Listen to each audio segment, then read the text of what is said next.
First off, we're going to play a set of sort of unknown material that's kind of challenging, so if you don't recognize your favorite Squirrel song, you know, that's you. But anyway,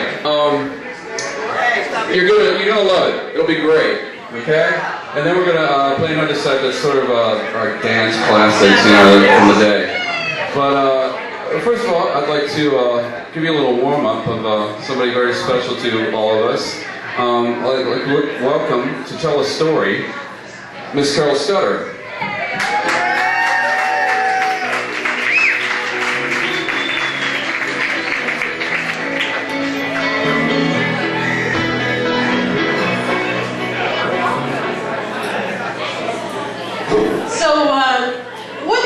Of that last episode of The Sopranos. All right. I had mixed feelings about it. Here's what the website TV.com had to say. Does this sound okay? I just have to ask. All right. Tell me if it sounds good. Here's what the website TV.com had to say. And I quote, Tony seeks to find a peace with the Leotardo crew while dealing with rumors a member of his own crew may have flipped. AJ makes a decision regarding his future. Junior's slide into dementia continues. Also, the waitress brings the Diet Cokes, followed by the onion rings, and then crosses a couple of times throughout the scene, blurred and distant, and then just as the screen goes blank, she possibly shoots Tony in the back of the head. Or maybe that guy in the members-only jacket did it. Or maybe nobody. Viewers all over America are frustrated because they think their cable went out. All they really wanted was a good look at that waitress's face. I think that's what it says anyway. I was that waitress. In the final scene of the final episode of The Sopranos ever.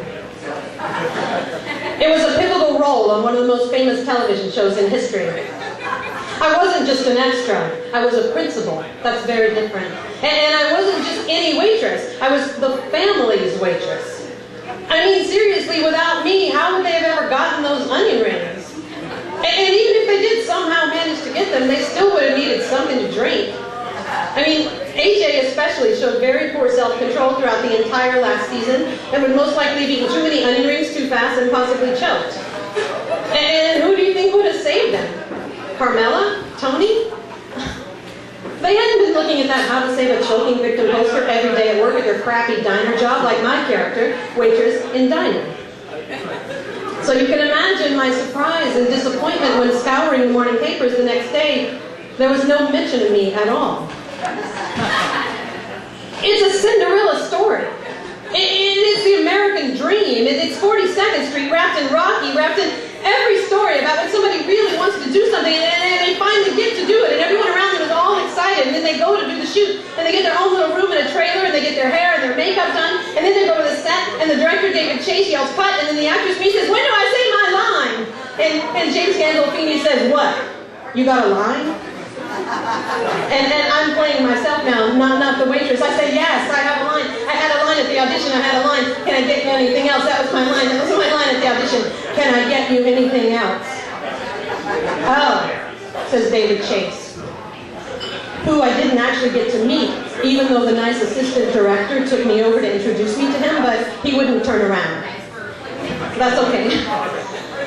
Let's see, why don't you say, I don't know, are you ready to order? Try that. Now that doesn't make any sense. How about, I don't know, can I get you anything, is everything, I don't know, say is everything all right? Does that make any, you know what? You don't need to say anything. Just bring the Diet Cokes and the onion rings. Okay. That's okay. Oh well. And I'm still having my hair and my makeup done like every 5 seconds. And that doesn't happen on a regular waitress job. I mean, it seems like only yesterday that I was passing shrimp around on a silver tray or in coat check assuring rich people that their furs and their briefcases and their blackberries were perfectly safe with me. It seems like yesterday because it was yesterday. But today I'm here on the set of The Sopranos in a pivotal role on one of the most famous television shows in history. Edie Falco walks right up and introduces herself to me, and everybody except for James Gandolfini and David Chase are extremely nice. And they're not mean or anything, they're just busy or whatever. And David Chase calls me by name when it's time for the onion rings. Carol, come in with the onion rings, he says. I mean, well, he says that the first couple times. After that, it just says onion rings or Diet Cokes, but I know he knows my real name. And when he calls me onion rings, it's sort of like a nickname. It's a 16-hour day. And for 12 of those hours, I'm on my feet and on the set. I'm walking around with my onion rings and my Diet Cokes. I'm crossing, I'm recrossing, I'm leaning into booths, etc. They're doing like a million takes of everything.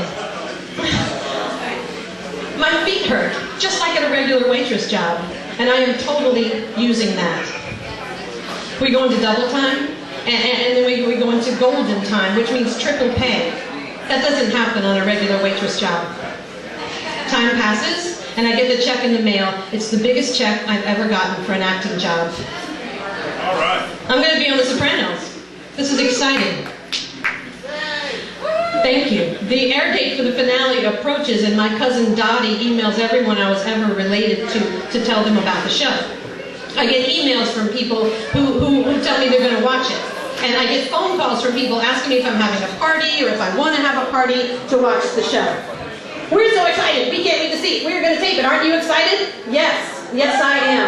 I am excited. But, you know, they cut my line, so I don't know how much they're actually going to show of me. I mean, I have no idea what they're going to show. I'm just saying, prepare to be disappointed. No, they say. We will not prepare to be disappointed. Okay. Okay. I go to my friend Val's house to watch the show. Val makes dinner, and we have wine, and the show comes on. I'm watching everything very intently, but I'm having a hard time following the story. That cat sure is getting a lot of camera time, I say. It's too bad I'm not in the scene with that cat. People say things, people go in and out of doors, things happen. Phil Leotardo gets his head run over by his wife's SUV with his twin grandchildren still in the car. Finally, Tony comes into the diner. There you are, Val says. I missed it. It went by so fast. I'm apparently in the back right-hand corner of the establishing long shot of the diner. Okay. Tony sits down, the music starts. Carmela comes in, they talk. AJ comes in, they talk. And I'm coming in with a Diet Cokes. And all I can see is my upper back and part of my hip.